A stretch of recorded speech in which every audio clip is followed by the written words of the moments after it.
Sveiks, Ainār! Sveicināti! Saki, kur mēs esam? Mēs atrodamies Madonas novads, Liezeres pagasts, īpašums Lāci. Šeit ir ļoti skaista tvertne ieskauta starp eglītēm. Tieši tā. Kā jūs nokļuvāt pie šādas izvēles? Vēl ir ļoti primitīva gāzes apkure, es uzskatu. Mans firmas bijušais īpašnieks uzskata, ka tas ir pats racionālākais, vieglākais apkures veids. Šo īpašumu jau Intergāz mums apkalpo 6 gadi noteikti. Precīzāk es nepateikšu, bet tuvu tam. Pat varbūt jau visi 7, varbūt 8. Jo iepriekšējā apkure bija malks, centrāla apkure ir arī, protams, krāsnes, kā jau vecam lauka īpašumam pienākās, bet ziemā tas atvieglo tev vienmēr zini, ka ir silta māja, tik uztraucies tikai par rēķinu atpakaļ. Minēja arī, ka šī nav vienīgā vieta, kur ir uzstādīta gāze. Jā, tā ir taisnība. Man personīgi Madonā, kur es arī dzīvoju, šīs firmas īpašnieks motivēja un lika pārdomāties ierīkot arī pilsētā gāzes apkuri.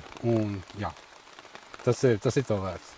Tas atvieglo, tas ir vieglāk, un es arī nekautrēšos teikt, salīdzinot ar pilsētas siltumu, tas ir lētāk. Ticiet man. Daudz privātu mājas pilsētā mēs pieslēgties pie centrālā siltuma vada, kas saistībā ar pilsētas siltumu, kā mēs saucam, tur cenas, Un ar gāzes apkuri ir tā, ka tu uzliec, cik tev vajag grādus, cik tu gribi, kad viņš ieslēgsies, kad izslēgsies.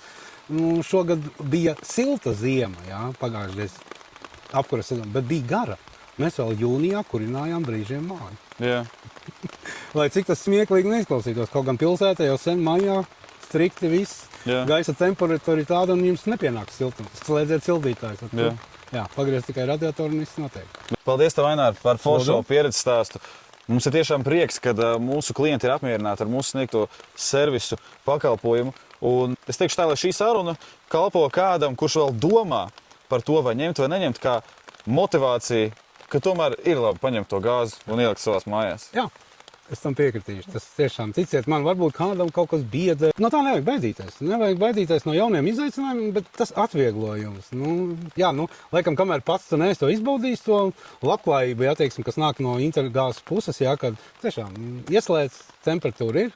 Protams, pašiem jārūpēs, lai tas rēķins būtu laikā nomaksāts. Tās jau ir paša problēmas. Bet citu es teiksim, neko neredzu tādu lieku apgrūtinājumu vai ko piegāde ir laicīgi tiek padota ziņa, kad būs, kas ko tā kā. Jā. Tad čau un tiekamies citā video.